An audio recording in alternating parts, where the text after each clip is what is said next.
जय श्री राम, जय बागेश्वर धाम। दोस्तों, आज की इस वीडियो में मैं आपको बागेश्वर धाम सरकार की यात्रा की संपूर्ण जानकारी देने वाला हूं। जैसे कि बागेश्वर धाम कैसे जाएं, बागेश्वर धाम में कहां रुकें, बागेश्वर धाम कब जाएं, वहां जाने के बाद महाराज जी से कैसे मिलें और सबसे इम्पोर्टेंट कि वहां जाने पर कुल कितना खर्चा आएगा। दोस्तों, आप लोगों से हाथ जोड़कर रिक्वेस्ट है कि आप सभी वीडियो के अंत तक बने रहना, जिससे बागेश्वर धाम सरकार की संपूर्ण जानकारी आप सभी को मिल सके। दोस्तों, इस वीडियो में मैं आपसे छोटी से छोटी बातें भी शेयर करूंगा, जिससे आप सभी अपने बजट के हिसाब से टूर को प्लान कर सकें। तो चलिए फिर शुरू करते हैं बागेश्वर धाम यात्रा की पूरी जानकारी को। दोस्तों, हम सबसे पहले बात करते हैं कि बागेश्वर धाम कैसे जाया जाए। तो दोस्तों, बागेश्वर धाम जाने से पहले मैं आपको सबसे पहले वहाँ के पता के बारे में बता देता हूँ। दोस्तों, बागेश्वर धाम जो है मध्य प्रदेश राज्य के जिला छतरपुर, ग्राम गड़ा, गंज के अंतर्गत आता है। तो दोस्तों, बागेश्वर धाम जाने के लिए आप सभी के पास मेजर 3 ऑप्शन है। पहला ऑप्शन बाई रोड बस का या पर्सनल व्हीकल का है।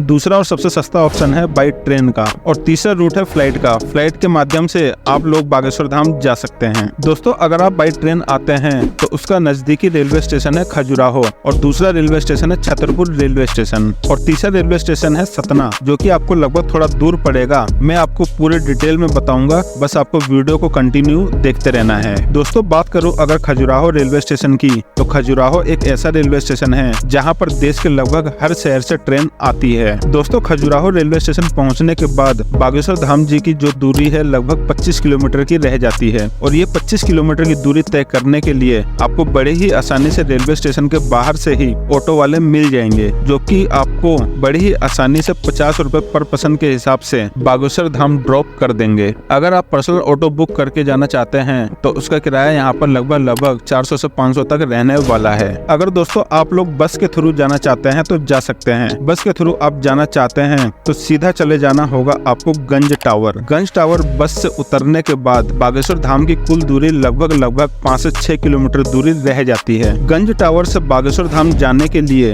ऑटो वगैरह आपको बड़ी ही आसानी से अवेलेबल हो जाएंगे। दोस्तों, अगर आपको छतरपुर रेलवे स्टेशन से बागेश्वर धाम जाना है तो छतरपुर रेलवे स्टेशन से आपको ऑटो रिक्शा बड़ी ही आसानी से मिल जाते हैं, जो कि दोनों के बीच की दूरी लगभग 35 किलोमीटर की है, और ऑटो का किराया यहाँ पर लगभग 500 से लेकर 600 तक का रहने वाला है। दोस्तों, अगर आप फ्लाइट से आना चाहते हो तो बागेश्वर धाम का नियरेस्ट एयरपोर्ट खजुराहो का है। एयरपोर्ट से उतरने के बाद आप बस या टेम्पो से बागेश्वर धाम बड़ी ही आसानी से जा सकते हैं। बागेश्वर धाम पहुँचने के बाद दोस्तों आप सभी के मन में ये सवाल जरूर आ रहा होगा कि बागेश्वर धाम में आप सभी को रुकना कहाँ पर है। तो दोस्तों, इससे रिलेटेड आपको कोई भी परेशानी नहीं होने वाली है। वहाँ पर आपको बड़ी ही आसानी से लॉज या होटल बड़ी ही आसानी से अवेलेबल हो जाएंगे, जिसका किराया लगभग 500 से लेकर 600 तक का होने वाला है। अगर आप सिंगल जा रहे हैं तो आपको बड़ी ही आसानी से 100 रुपए में एक बेड मिल जाएगा हॉल के अंदर। मगर बेड लेने से पहले आपको ये कंफर्म करना जरूरी है कि उस हॉल में नहाने या फ्रेश होने की व्यवस्था है कि नहीं है, ये आप अपने अकॉर्डिंग देख लेना। अब दोस्तों हम बात कर लेते हैं कि बागेश्वर धाम में खाने पीने की क्या व्यवस्था है। तो दोस्तों, आपकी जानकारी के लिए मैं आपको ये बता दूं